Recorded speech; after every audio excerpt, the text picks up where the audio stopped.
हाँ जी, तो last class में हमने मोनोटोनिसिटी की डेफिनेशन लिखी थी, ठीक है, और कुछ डाइवर्जेंट सीक्वेंस के कंसेप्ट डिस्कस करे थे।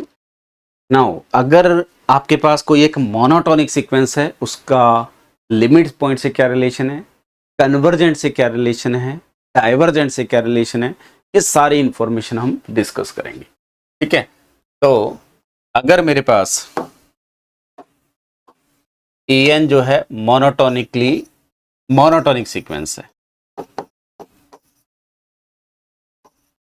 तो मोनोटोनिक का मीनिंग क्या है? या तो नॉन डिक्रीजिंग या नॉन इंक्रीजिंग या स्ट्रिक्टली इंक्रीजिंग या स्ट्रिक्टली डिक्रीजिंग। जो हमने 4 कैटेगरी बनाई थी उसमें से कोई भी एक कैटेगरी है, then it is called monotonic. ठीक है, then n can have at most one limit point. कोई भी मोनोटोनिक सीक्वेंस है, उसके पास मैक्सिमम एक ही लिमिट पॉइंट हो सकता है, उससे ज्यादा नहीं हो सकता। क्यों ऐसा है? मान लेते हैं कि let alpha beta belongs to R है, अल्फा लेस देन बीटा है, alpha beta R limit point. मान लेते हैं कि 2 लिमिट पॉइंट हैं। ठीक है, तो होगा क्या, मैं जस्ट रियल लाइन पे शो कर रहा हूं, मैथमेटिकली आप खुद लिख सकते हैं। ये अल्फा है, यहाँ पे अल्फा प्लस एप्सिलॉन होगा, यहाँ पे अल्फा माइनस एप्सिलॉन होगा, यहाँ पे कहीं ना कहीं बीटा होगा, तो इसको मैं बीटा माइनस एप्सिलॉन 1 लिख सकता हूँ, बीटा प्लस एप्सिलॉन 1 लिख सकता हूँ। ठीक है, इस रीजन पे आपके पास कितनी टर्म्स हैं? इनफाइनाइट टर्म्स हैं लिमिट पॉइंट की डेफिनेशन से।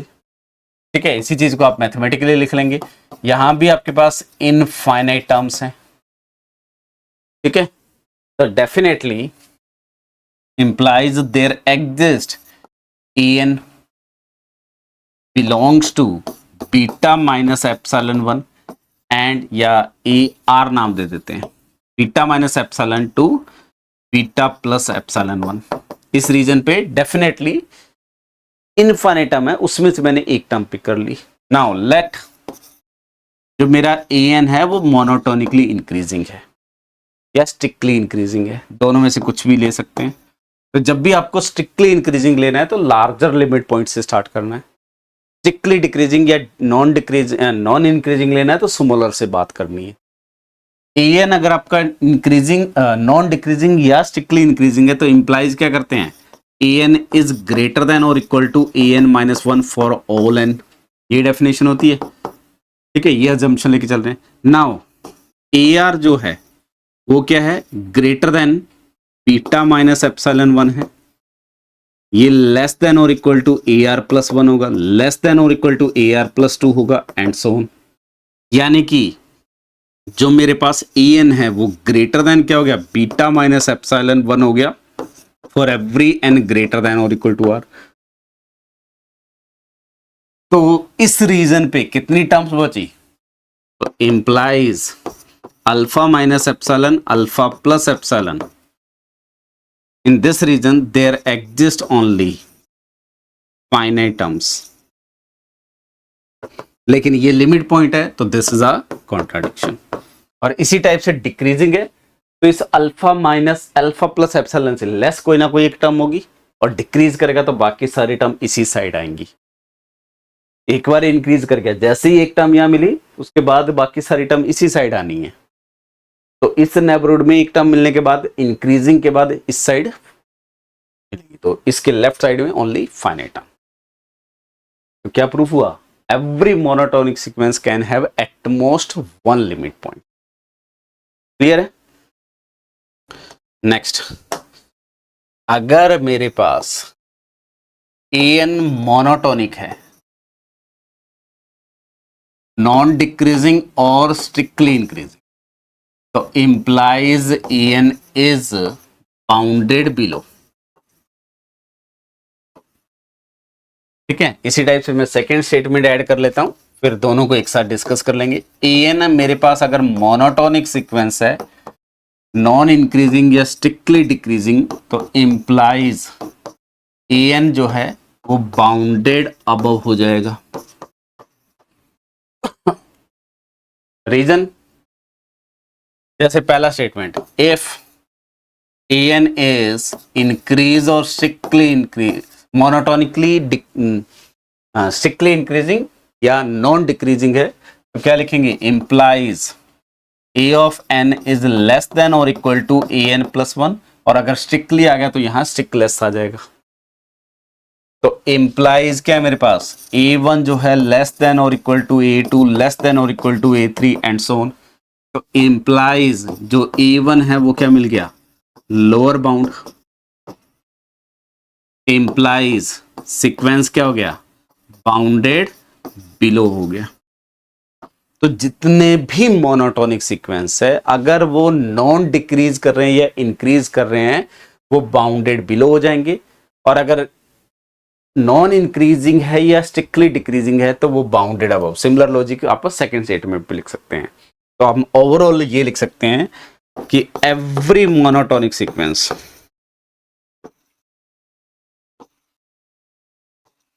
is bounded from at least one side.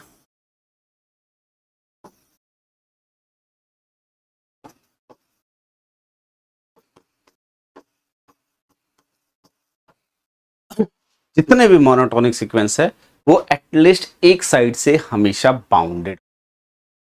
Clear? अब मैं एटलीस्ट वर्ड क्यों यूज कर रहा हूं, हो सकता है दोनों साइड से बाउंडेड हो। फॉर एग्जाम्पल अगर मैं A N equal to 1/n ले लूं तो ये 1, 1/2, 1/3 and so on monotonically decreasing है और इनफैक्ट स्ट्रिक्टली डिक्रीजिंग है, बाउंडेड सीक्वेंस है। ठीक है, तो ये क्या है मेरे पास, बाउंडेड है एंड स्ट्रिक्टली डिक्रीजिंग सीक्वेंस। तो बोथ साइड भी बाउंडेड हो सकते हैं लेकिन एटलीस्ट एक साइड से जरूर बाउंड, ये हमने प्रूफ करा। अब देखो अगर मेरे पास an मोनोटोनिक है एंड साथ में बाउंडेड भी हो जाए तो इंप्लाइज an इज कन्वर्जेंट। और ये सेकंड एक पावरफुल रिजल्ट है। फर्स्ट पावरफुल रिजल्ट कौन सा था, bounded sequence with unique limit point is convergent. ठीक है, तो ये रिजल्ट आपको पता होना चाहिए जब भी कन्वर्जेंट यूज करना है। Bounded sequence with unique limit point convergent, जो हम प्रूफ कर चुके हैं। सेकंड, मोनोटोनिक जहां भी दिख गया साथ में बाउंडनेस आ गई तो डायरेक्टली कन्वर्जेंट हो जाए। रीजन क्या है, मोनोटोनिक है eight most one limit point, bounded है तो एटलीस्ट वन लिमिट पॉइंट। अभी प्रूफ करके आए तो implies an has unique limit point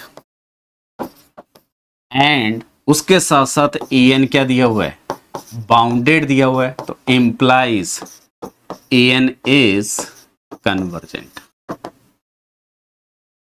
clear? तो अगर आपके पास यूनिक लिमिट पॉइंट है, बाउंडेड है, तो ये कन्वर्जेंट। क्लियर? अब देखो और इंफॉर्मेशन, अगर मेरे पास an मोनोटोनिक है एंड अनबाउंडेड हो गया, इन जनरल हमने डिस्कस किया था कि अनबाउंडेड सीक्वेंस मे और मे नॉट बी डाइवर्जेंट, लेकिन अनबाउंडेड के साथ मोनोटोनिसिटी लगा दोगे तो गारंटी है कि this sequence an is divergent sequence. अब अगर अनबाउंडेड अबव दिया है तो प्लस इन्फिनिटी पे चला जाएगा, अनबाउंडेड बिलो गिवन है तो माइनस इन्फिनिटी पे, बट मोनोटोनिसिटी साथ में होनी। तो मोनोटोनिक सीक्वेंस बाउंडेड है तो गारंटी है कि कन्वर्जेंट है, अनबाउंडेड है तो गारंटी है कि डाइवर्जेंट है। जनरल सीक्वेंस में ऐसा ट्रू नहीं है। जनरल सीक्वेंस अनबाउंडेड होने के बाद भी नो डाइवर्जेंट का कंसेप्ट आता है। ठीक है, एन और माइनस एन का कंसेप्ट हमने डिस्कस किया था, लेकिन मोनोटोनिसिटी में ऐसा नहीं है। तो monotonic sequence is either convergent और डाइवर्जेंट।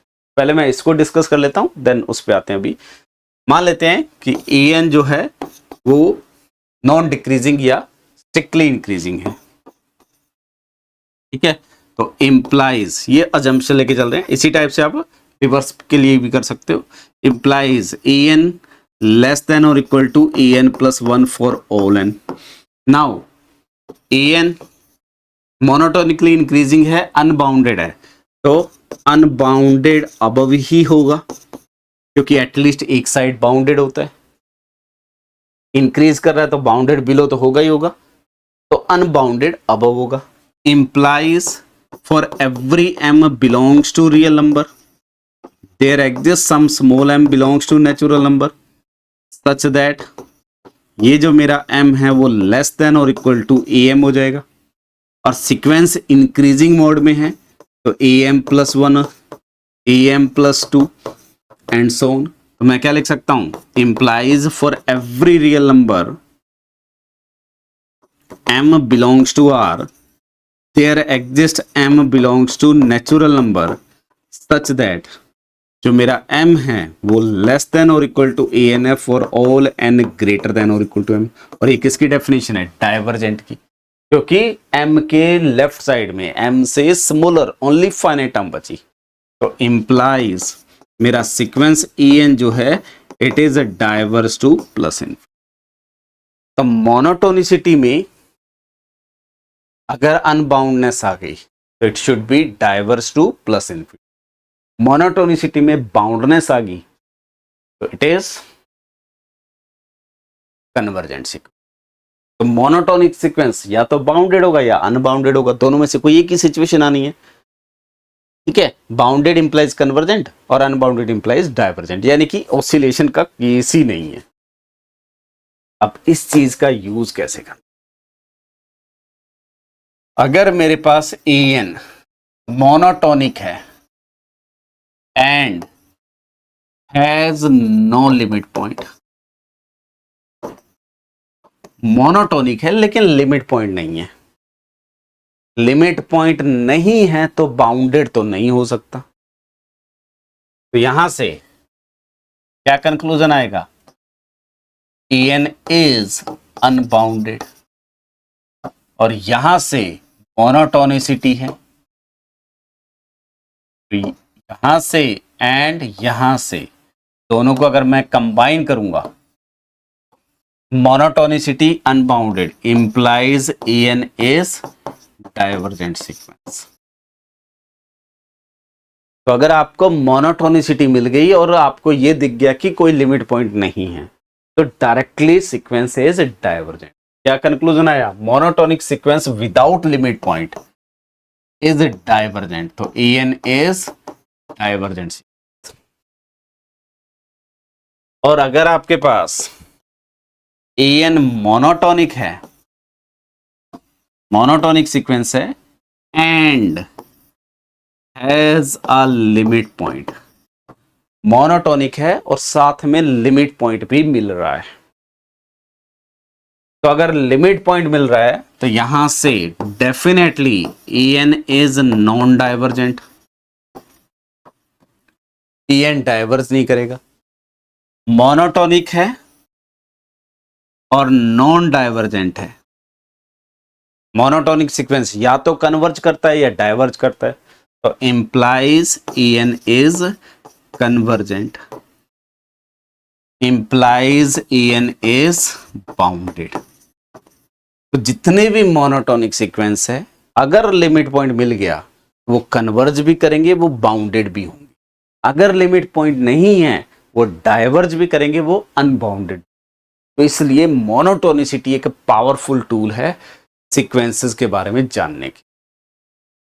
ठीक है, तो ये इंपॉर्टेंट पार्ट है, इसलिए इसको डिस्कस करना जरूरी। तो कुछ आगे जाके एग्जांपल्स पे काम करेंगे जहां पे हम इन रिजल्ट्स को यूज करेंगे। तो हमने ओवरऑल जो डेफिनेशंस पढ़ी है, स्टार्ट किया था सीक्वेंस की डेफिनेशन से, देन सब सीक्वेंस की definition, then range of a sequence की बात करी थी, then limit point of a sequence and limit of a sequence, then मैंने रिलेशन डिफाइन किया इसका रेंज के साथ, देन उसके बाद मैंने डिफाइन किया लिमिट का relation with limit point, and then हमने ऐड किया डाइवर्जेंट सीक्वेंस की डेफिनेशन, मोनोटोनिक सीक्वेंस की डेफिनेशन, और इन सब का रिलेशनशिप डिस्कस किया विद ओरिजिनल जो डेफिनेशंस है। तो ओवरऑल आपकी जो डेफिनेशंस हैं वो क्या है, सीक्वेंस क्या होता है, पहला कंसेप्ट आपको पता होना चाहिए, सब सीक्वेंस क्या होता है, second concept, third limit point क्या है, and then limit of a sequence क्या है, देन मोनोटोनिसिटी क्या है, डाइवर्जेंट सीक्वेंस क्या है, अनबाउंडेड सीक्वेंस क्या है, एंड बाउंडेड सीक्वेंस क्या है।